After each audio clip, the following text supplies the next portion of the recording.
السلام عليكم ورحمة الله وبركاته. ازيكم عاملين ايه؟ يا رب تكونوا بألف خير وصحة دايما يا رب. وصفتنا النهاردة سهلة وطعمها حلو جدا ومش بتاخد لا وقت ولا مجهود. لزوم العيد كل سنة وانتم طيبين. هعمل ان شاء الله كباب الحلة زي ما الكتاب بيقول. أكلة رهيبة بجد، أكلة من الأكلات اللي كلنا بنحبها. بس عايزاكم تتابعوا كده الفيديو معايا وتجربوها ان شاء الله بنفس الخطوات اللي هقول عليها وادعولي.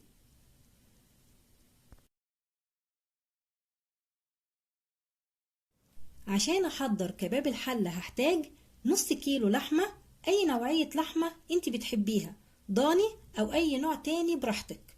بس احلى قطعية تعملي بيها كباب الحلة اللي بتكون من السمانة.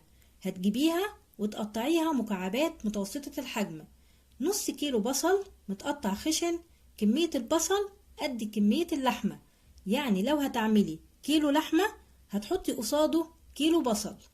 ملح، نص معلقة صغيرة من الفلفل الأسمر، السبع بهارات، ربع معلقة صغيرة قرفة، معلقة صغيرة سكر، ورق لورا، فصين توم مفرومين، ومعلقتين كبار سمنة. في طاسة كبيرة على النار هنزل بالسمنة وهشوح اللحمة الأول في المادة الدهنية، أخليها تاخد صدمة وتتحمر من جميع الجهات.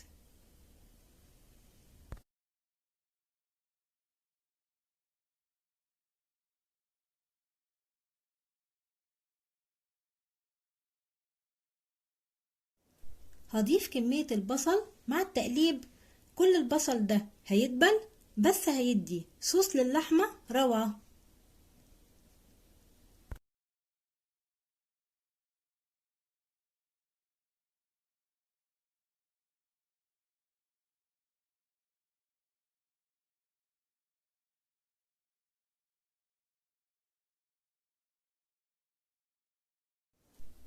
هعمل حفرة كده في النص واضيف السكر واسيبه لحد لما يكرمل. هو ده اللي هيدي اللون المكرمل الحلو لكباب الحلة. وقلبه مع البصل واللحمة. وهضيف البهارات، الفلفل الأسمر والقرفة والسبع بهارات وورق اللورا. ومش هضيف الملح غير في الآخر لما اللحمة تستوي 80%.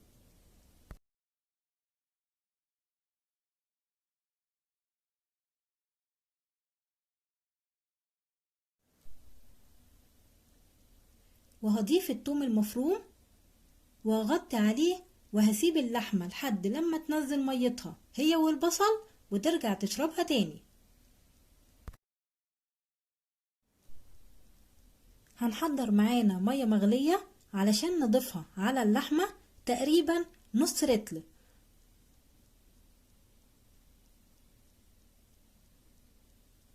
واغطي عليها وهدي النار واسيبها تاخد وتدي على نار هادية لحد لما اللحمة تستوي. تاخد وقت زي ما تاخد لحد لما اللحمة تستوي والصوص يتقل.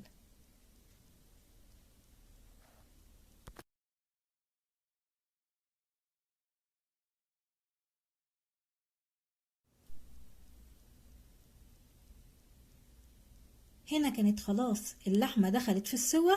هضيف الملح واسيبها تكمل سواها.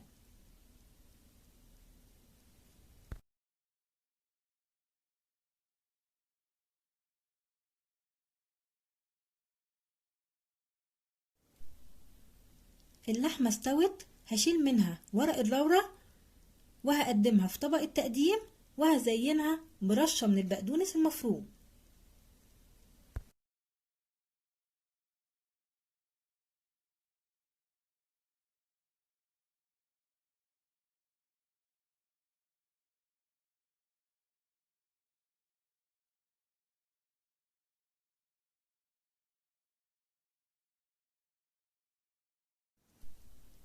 شايفين الجمال والحلاوة ما شاء الله. انا مش هتكلم عنها كتير وهسيبها تتكلم عن نفسها.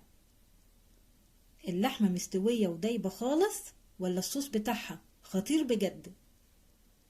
مش محتاجة حاجة جنبها غير مخلل وجرجير وعيش. عايزة تقدمي جنبها رز ابيض زي ما انت عايزة، وبألف هنا وشفا. عايزاكم تجربوه بنفس الخطوات اللي عملتها وادعولي.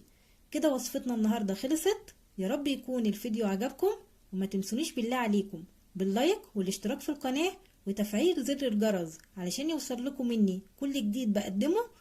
واشوفكم على خير في فيديو جديد، والسلام عليكم.